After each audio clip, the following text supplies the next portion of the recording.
Hello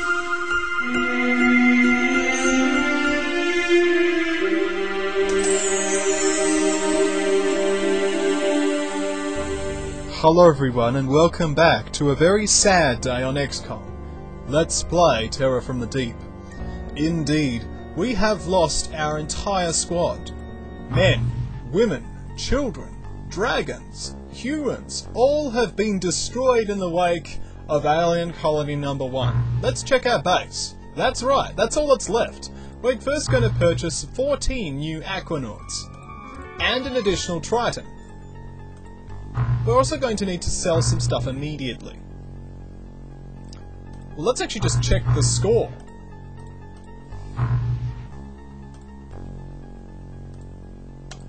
Bang!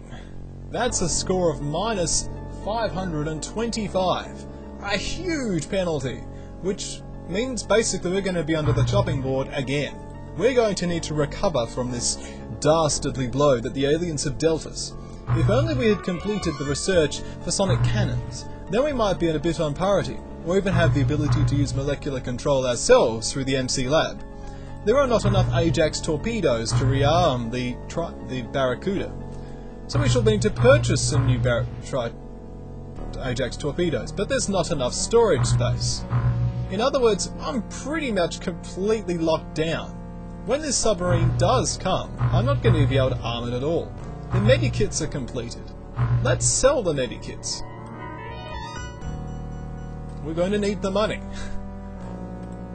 We're going to have a huge decrease in funding. I mean huge. Get back to work producing more medikits. Medikits can be produced and sold for a greater price than it costs to build them. Research is completed. We now know what the MC lab is. The molecular control lab can implant and train up to 10 Aquanauts at one time. Implants are surgically installed in the skulls of Aquanauts. Extensive training allows them to utilize their implants. Implant skills are used in conjunction with molecular device and can be used for attacks during combat. We can now research the MC reader. So we can now begin research on the MC reader. We might as well. Why not? We should allocate 20 scientists. It's not cooperating, so 21 scientists to the MC reader, and the rest of the scientists to the sonic blaster rifle. We can now produce the MC lab. For what good it'll do us? We might as well build it, but man. Now we've got all the new soldiers as well as the Triton now at this time. So we can now instantly equip the submarine with the new soldiers.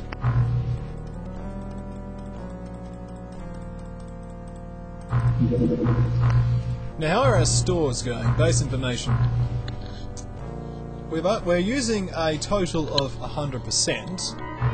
Our stores, a good 80% of our stores are being used by Zerbud and Sonic Plastics. I really have no choice but to issue the new squad with what we have available, which isn't much. That's Sonic Pistols.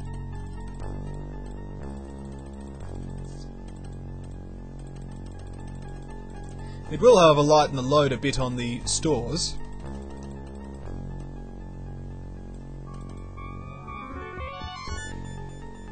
It's the best we can do. Actually, while we're at it, we shall sell the jet harpoons and dart guns. They won't be using much and they won't get much for them, but it's lightening the load, isn't it? Base information. We're still using all of our stores, which means we have an unarmed interceptor. Very small submarine. Let's use our Barracuda, which doesn't have a full complement of missiles, against this submarine. Keep tracking it.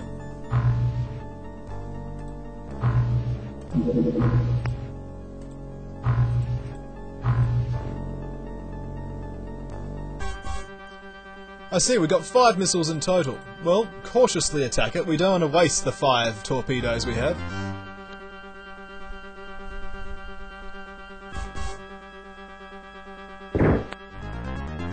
Well, there's one gone. Another torpedo wasted. Another torpedo wasted. finally, on the 4th torpedo, the alien sub is down. XCOM now has a total of 1 torpedo to its name. That's right, 1 torpedo. The opportunity, however, of a very small submarine is a good one, considering we now have a fresh batch of seamen, and they're totally new and unexperienced. I have a few names prepared, but I'll have to just go with my brain for the rest of them. We'll start with this one. Ian Semesco shall be now known as Silly Pants. Philip Bonal shall be known as Tortolin, I think it's pronounced. Stuart Roberts shall be known as the Famous Link, as in a chain. Nikolai Pavlov shall be known as Epic Tank Hunter. Add Stuart Garner. Well, we've had Silly Pants, so let's have No Pants. Why not? Next, we shall have Perry Gortner. He shall be known as Thousand Eyes Restrict. Oh no, Restrict? We can't do that. Thousand Eyes Idle. That'll work. It's got 0 attack points, folks. And this person shall be known as Glorious Wig. Why not? And I'm out of preset names because I didn't expect to lose so many troopers at once. So we shall continue. We've got a Dreyfus here, a Jacques Dreyfus. That's funny. But let's move on. We shall have Harry Barry. That is a good name. I don't know.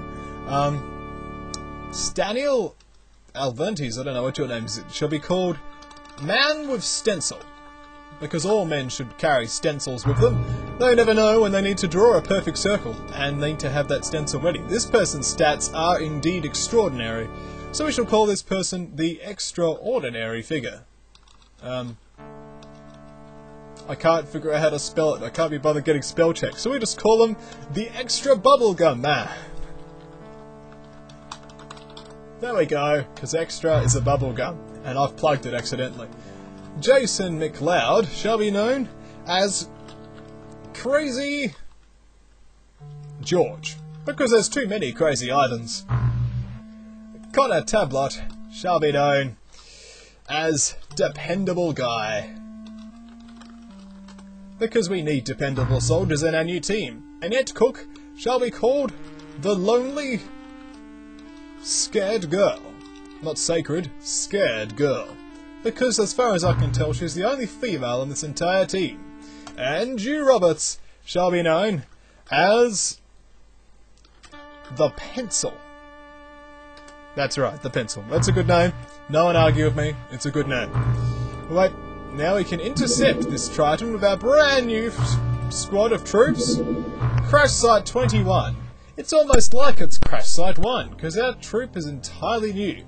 That's right. None of these people have any insignia under their name. It is just an anchor. Link apparently has red hair. We shall not question Link's change in hair colour, because it's probably in exchange for some kind of quest or item that he did. You know, if you collect 10 chocobos in time, I shall give you this red hair dye. Although chocobos are Final Fantasy, so that's a bit of a challenge. But we're not going to ask questions. We're just going to keep assigning these chemical flares and thermal tasers, even though it's clearly going to be in the middle of the day. Sometimes it's best not to ask questions when you're doing things automatically, and only realise after you've completed them. So let's continue, eh? Whoa! Good job, team! All the aliens were killed in the sub-crash. Auto-recovery initiated. Turn 1 XCOM. Turn complete! Woo! That's right. 2 alien corpses recovered, 5 points for magnetic navigation and 7 points for aquaplastics. That's a score of 22, and let's face it, the old team could not even dare to match that sort of bravado. 22 points. That's unbelievable. Well, let's continue to sell the spoils of this fight. Whoa, wonder what type of submarine it was. It was a Gillman sub. So we shall sell the 1 corpse we got. Oh man, that was ridiculous. I'm almost crying from how pointless it is. Well, this was Let's Play XCOM for this week. It's been a rather depressing situation, and there's one reason for that. And that is the cause of the Plink Square. That's right. We were trying to free China, but China would not let us free it. It's disappointing. But there will be vengeance. Trust me. There will be the day when XCOM reigns supreme, and no alien will ever question the ultimate strategic prowess of me, the Totodile who was put in charge of assigning defense for the Earth planet. Who figured that one out, eh? Let's not ask questions. This was Let's Play XCOM Terror from the Deep!